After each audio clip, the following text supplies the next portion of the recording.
So this is what I look like with colored in eyebrows, which I hardly flip and do, since I could care less on my physical looks. Speaking of physical looks,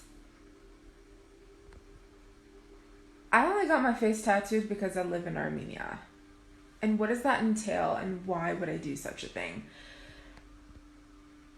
Ever since I've been getting my face tattooed and living in Gyumri, it has literally stopped all forms of harassment. It prevents people from sexually harassing me. It prevents me from acting out. It prevents me from murdering people. I want to tell you that.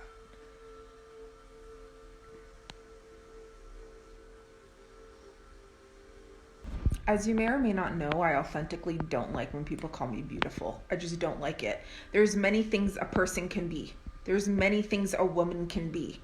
Why does she have to be beautiful? Is that the only thing you see when you look at a woman? Why beauty? Does she not have a brain? Does she not have any other characteristics other than a physical appeal?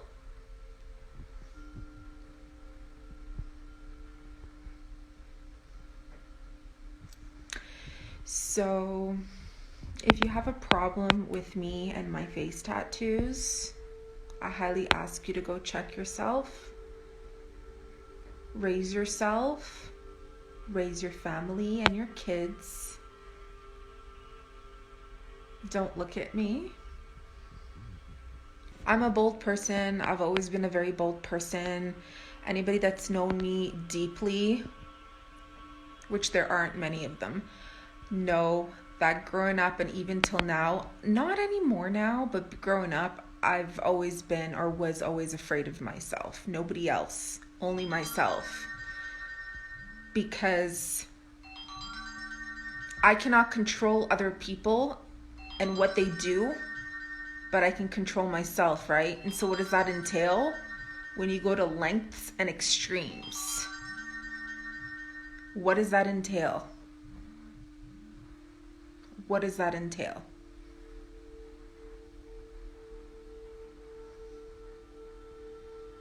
What does that entail? And so I ask myself so many questions daily. I work on myself every day. And this working on myself is literally body, mind, and soul. And when I say body, I'm talking about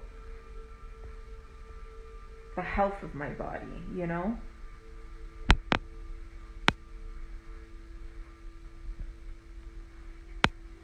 And it's just so incredible how people feel the need to put me in a category, that which they believe fits for their own comfort and their own mind frame. See, I don't fit in anyone's mind frame. It's not about fitting, and I never will. I don't even worry about having friends. I don't worry about any of that. You know what I'm saying? Because I'm such an inward person. But through inner power comes expanding it outward and expressing myself. Do you like the background noise?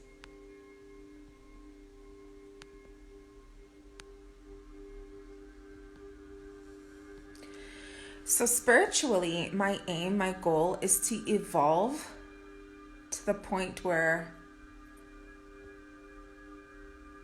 if there is such a thing as reincarnation, I never have to return to this planet ever again.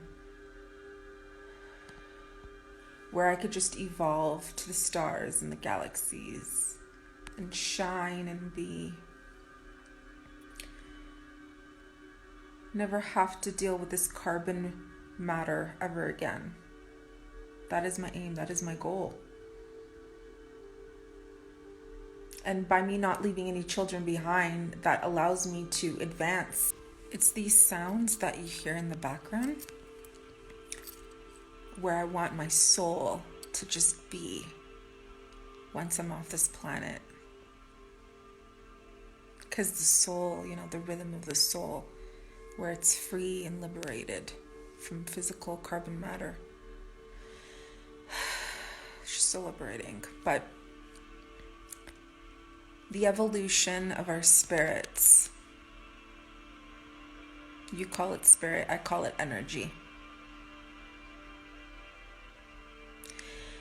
And the way to get there is through self-love. Self-love. There is no other way. It is through inside that goes outside. We are inside. I remember when I was little, I used to have a very hard time in this world because I loved singing and dancing. I loved music, free flow movement, and just energetically expressing myself by being happy and musical and giggly and charming. And you see the realities of life, the pains and the evils through other children and other people and life circumstance and just surviving. Because that's what a lot of people do, they're just surviving. Or they have that mentality to just survive. And, I think I just always felt that this physical form was always a hindrance rather than a blessing to. You can try to research and find the most spiritual, evolved beings, writers, gurus, spiritual people, mentors, prophets, religious people, and there's still something that's lacking because it's not your spirit, it's not your soul. It's almost something else or someone else telling you how to find liberation of your spirit and your energy, or why there is condemnation or pain and suffering and evils in this world. But self-love is always the key. There's no outside anything that's going to save anything from anyone. And it wasn't until my father's death where I realized, and I'm still learning from that experience. Watching my father suffer throughout so many years of my life since I was a little girl in so many ways. He lived with a pacemaker, for Christ's sake. You'd sit next to him and you'd hear that tick, tick, tick, tick. And it was a daily reminder to me that he's not going to live forever. None of us are going to live forever. And so death can teach us so much about liberation. Physical death, the concept of death. Death is associated with change. Death of an old self, like the snake that sheds its skin. It could be a painful experience, but it's so liberating at the same time, or if not after. There's a spiritual concept called the Ouroboros, which is somewhat like a yin-yang, depending on which culture is associated with it, or tries to redefine it and define it and bring into practical terms. I have a tattoo on my stomach, right in the center. It's a snake around a skull, a human skull with stars. And that's a promise to myself that I would never have, with the intention to liberate my psychic self, to liberate my karmic ancestry,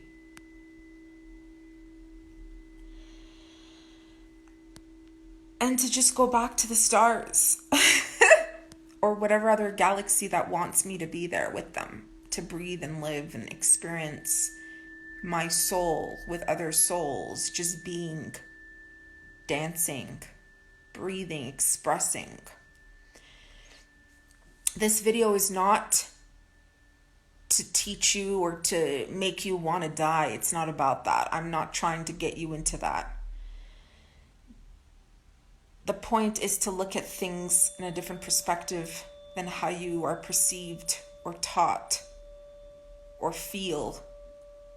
And that you're going to grow and evolve as humans, as people, as energies, as spirit. My father's death has taught me so much about life, has taught me so much about myself, has taught me so much about existence as a whole. and it's still teaching me. We came into this world, we are going to leave this world, and we enter another plane of existence. And that's a beautiful thing.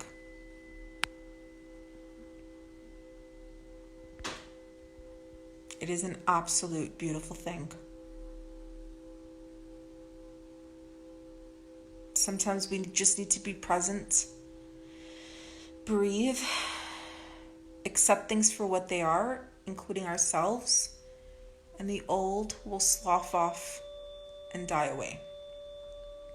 And we will emerge and re-emerge as bright. My father's death has taught me so much about life, has taught me so much about myself, has taught me so much about existence as a whole. And it's still teaching me. We came into this world, we are going to leave this world, and we enter another plane of existence. And that's a beautiful thing.